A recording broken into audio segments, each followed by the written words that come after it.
എന്റെ എല്ലാമെല്ലാം നീയേ, എൻ ജീവനും പ്രാണനും നീയേ. എന്റെ എല്ലാമെല്ലാം നീയേ, എൻ ജീവനും പ്രാണനും നീയേ. നിന്മാവോടു ചേരട്ടെ ഞാൻ യേശുനാഥ, നേരം നീയാണെന്നെല്ലാമെല്ലാം, എന്നുമെന്നും എൻ പിതാവ്. സുഭാഷിതം. എന്റെ ചെറുപ്പകാലത്ത് ഇന്നത്തെ പോലെ കമ്പ്യൂട്ടറുകളോ സ്മാർട്ട് ഫോണുകളോ ഒന്നും തന്നെ പ്രചാരത്തിലുണ്ടായിരുന്നില്ല. ദൂരദേശത്തിരിക്കുന്ന വ്യക്തികളുടെ വിവരങ്ങൾ അറിയുന്നതിന് കത്തുകളാണ് എഴുതിയിരുന്നത്.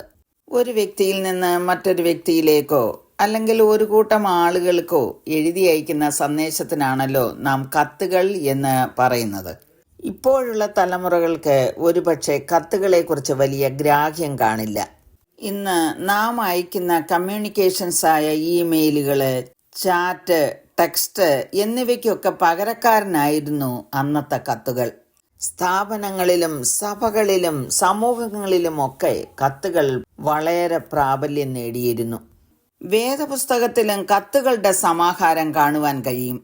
പൗലോസും പത്രോസും യോഹന്നാനും മറ്റു പലരും കത്തുകൾ എഴുതിയിട്ടുണ്ട്. ഈ കത്തുകളെ ലേഖനങ്ങളായിട്ടാണ് വേദപുസ്തകത്തിൽ ചേർത്തിരിക്കുന്നത്. കത്തിന്റെ പഴയ പദം എപ്പിസ്റ്റൽ എന്നാണ്. ഗ്രീക്ക് പദമായ എപ്പിസ്റ്റോളിൽ നിന്ന് വന്ന ഈ വാക്കിന്റെ അർത്ഥം സന്ദേശം എന്നാകുന്നു. പൗലോസ് സഭകൾക്കും വിശുദ്ധന്മാർക്കും എഴുതിയ ലേഖനങ്ങളെക്കുറിച്ചാണ് നാം ചിന്തിച്ചു വരുന്നതും.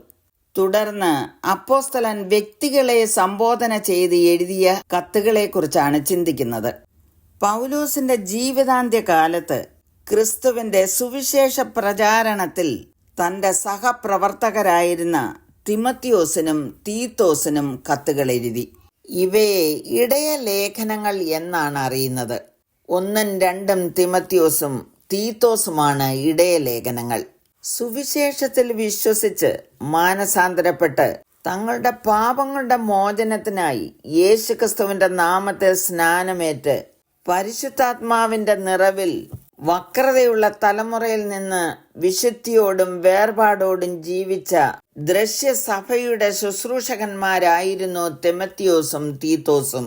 അവരെ ഭരമേൽപ്പിച്ചിരുന്ന ദൃശ്യ പ്രാദേശിക സഭകളെ ക്രിസ്തുവിന്റെ ശരീരമാകുന്ന അദൃശ്യ സഭയുടെ സ്വരൂപമായി രൂപപ്പെടുത്തുന്നതിനുള്ള ശുശ്രൂഷയിൽ മാർഗനിർദ്ദേശങ്ങൾ എഴുതി അയച്ച കത്തുകളാണ് ഇടയ ലേഖനങ്ങൾ.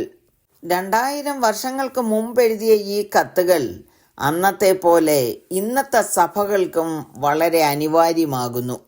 1 തിമത്തിയോസ് 1:3 മുതൽ 11 വരെയുള്ള വാക്യങ്ങളിൽ സഭയിലെ വ്യാജ ഉപദേഷ്ടാക്കളെ എങ്ങനെ കൈകാര്യം ചെയ്യണമെന്നാണ് അപ്പോസ്തലനായ പൗലോസ് തന്റെ ശിഷ്യനോട് നിർദ്ദേശിക്കുന്നത്.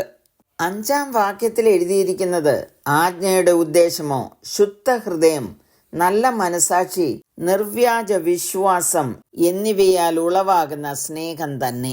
Now the purpose of the commandment is love from a pure heart, from a good conscience and from sincere faith.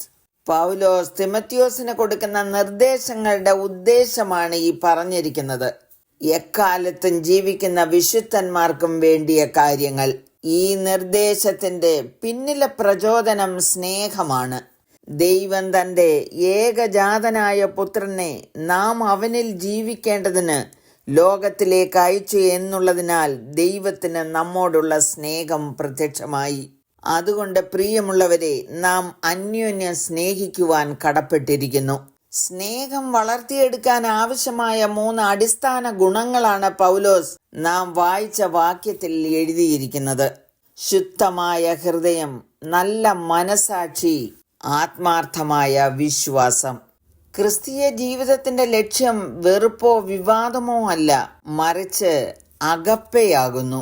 അതായത് നിസ്വാർത്ഥവും ത്യാഗപരവും ആത്മാർത്ഥവുമായ സ്നേഹം. ശുദ്ധമായ ഹൃദയത്തിൽ നിന്നും, നല്ല മനസാക്ഷിയിൽ നിന്നും, ആത്മാർത്ഥമായ വിശ്വാസത്തിൽ നിന്നുമാണ്. ദാവീദ് 24 സങ്കീർത്തനത്തിൽ അതിങ്ങനെ എഴുതിയിരിക്കുന്നു: യഹോവയുടെ പർവ്വതത്തിൽ ആർ കയറും? അവന്റെ വിശുദ്ധ സ്ഥലത്ത് ആർ നിൽക്കും? വെടിപ്പുള്ള കൈയും നിർമ്മല ഹൃദയമുള്ളവൻ, വ്യാജത്തിന് മനസ്സുവെക്കാതെയും കള്ളസത്യം ചെയ്യാതെയും ഇരിക്കുന്നവൻ. അവൻ യഹോവയോട് അനുഗ്രഹവും തൻ്റെ രക്ഷയുടെ ദൈവത്തോട് നീതിയും പ്രാപിക്കും. ഇതാകുന്നു അവനെ അന്വേഷിക്കുന്നവരുടെ തലമുറ. ഈ വചനങ്ങളാൽ എല്ലാവരെയും ദൈവം അനുഗ്രഹിക്കുമാറാകട്ടെ. ആമേൻ. നൽകി നിൻ പ്രാണൻ നൽകി എന്നുമെന്നും എന്നെ നിൻ പുത്രനാക്കി. നീ സ്നേഹം നൽകി